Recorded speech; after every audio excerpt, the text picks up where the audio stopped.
Chapter 7. Aeon. A few days had passed, and life had returned to normal once again in the settlement of Outpost. The elves sent by King Matrain were practicing their archery skills in the range behind Grand Maester's Hall. Robert and Anne, the Blue Dragon, were practicing Anne's flying skills, while Braun and Sharon approached from the back door of Grand Maester's Hall. "You're teaching her to fly wrong, Robert," Braun teased, tossing the elf a fresh red apple. "Then you come and do it, Destroyer," Braun teased back, taking a big bite of the big apple and tossing the rest of it up to Anne, the blue-scaled dragon, who snapped the rest of it up in one bite, before letting loose a long stream of blue flame. This was all much to the amusement of the gathered crowd, who whooped and hollered with enjoyment. Anne flew through a few more hoops that Robert threw up into the air. Then the whole group, joined by the emissary from Estrika, Jace, sat down at the lunch table and began to eat a delicious lunch of mixed berries, waterfall, and fresh wheat bread. After lunch, the group met up to strategize somehow to storm King Danfon's castle, knowing this task would be extraordinarily difficult and their chances of succeeding, at best, a minimum.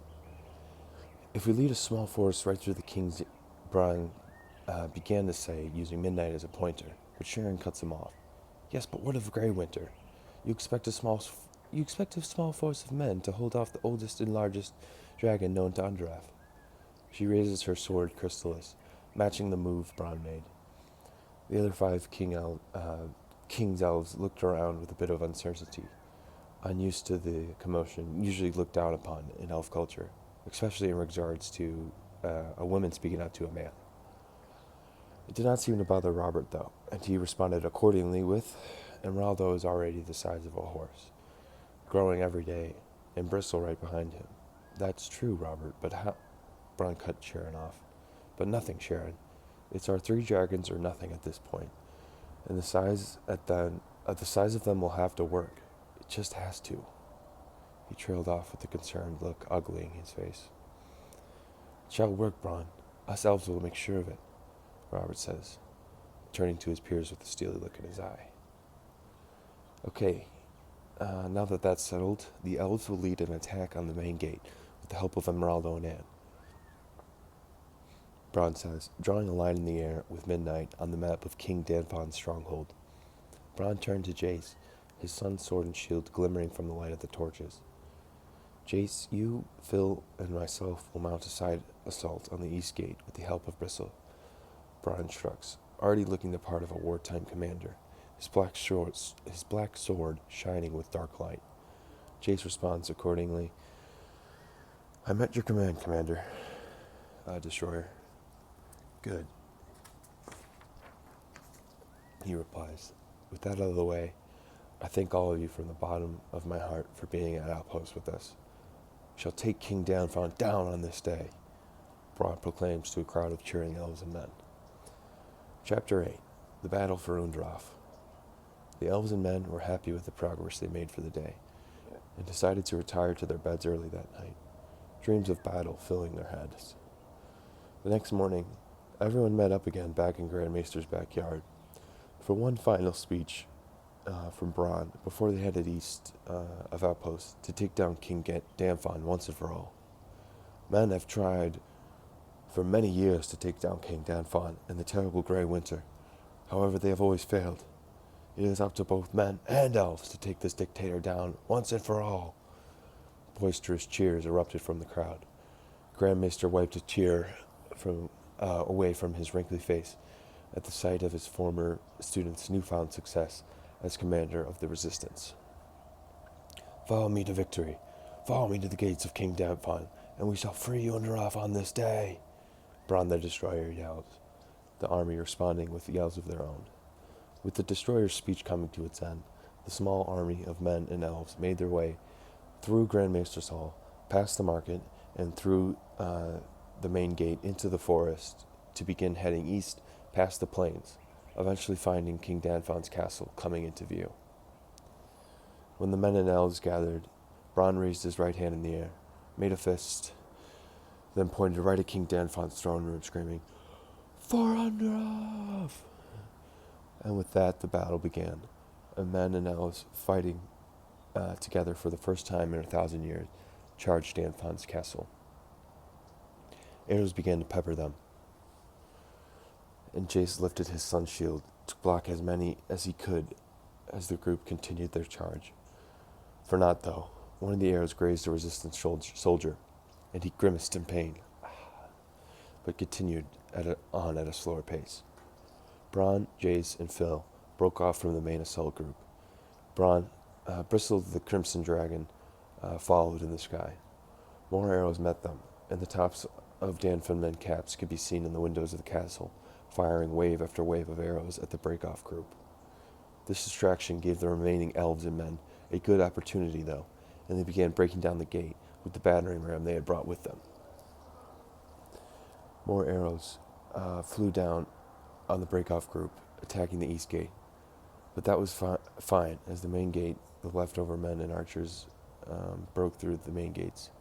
That was fine, as the leftover men and elven archers, broke through the main gates and rushed inside with screams and yells, practically trampling over one another on their way in. As men and elves streamed into King Danfon's castle for the first time since the king seized power 20 years ago, Bronn felt a sense of pride he had not known for a long time. They were not out of the woods yet, though, as now as 3 Danfon men peeked their heads out of the window.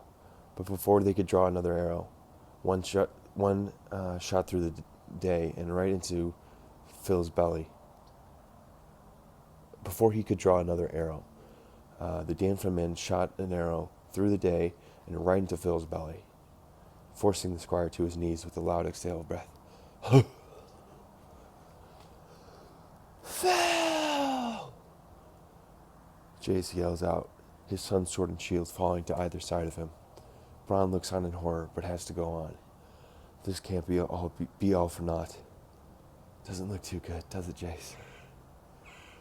A small grimace-like smile touches the boy hero's face. Stop that talk, Phil. Look at Sharon. Jace starts, but is interrupted. No, Jace, this is my time. Take down King Danfon for me. The boy hero trails off, his eyes glazing over at a permanent look up at the sky. Tears streaming down Jace's face. He wanted to wipe them away, but did not. Instead, they fell into Phil's face. Chapter 9. Grey Winter. Bronn made his way into the castle. Shouts and yells could be heard from the elves and men fighting for the fate of Underaf outside. Bristle spewed crimson fire from her mouth, and Bronn sent gratitude thoughts her way, as the red flames lit the torches surrounding the castle entry room.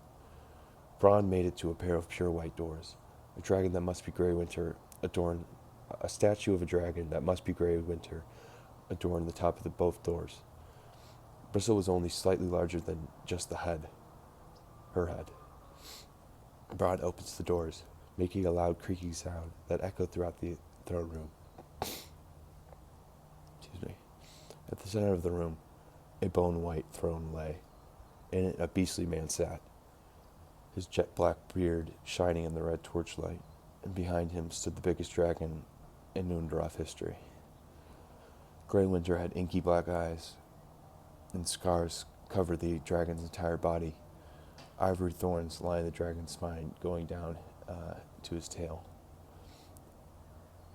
The dragon was a ginormous size, the size of 3 elephants put together at least, and she seemed to know it too. A deadly light shone in her eyes, demonstrating the killer ferocity that lay within her.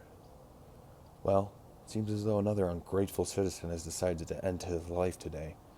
King Danfon arose from his throne. His tamer tattoo was a mirage of white bones on his arm, and an ivory sword sat at his side. He raised it now with a ferocious inhuman speed.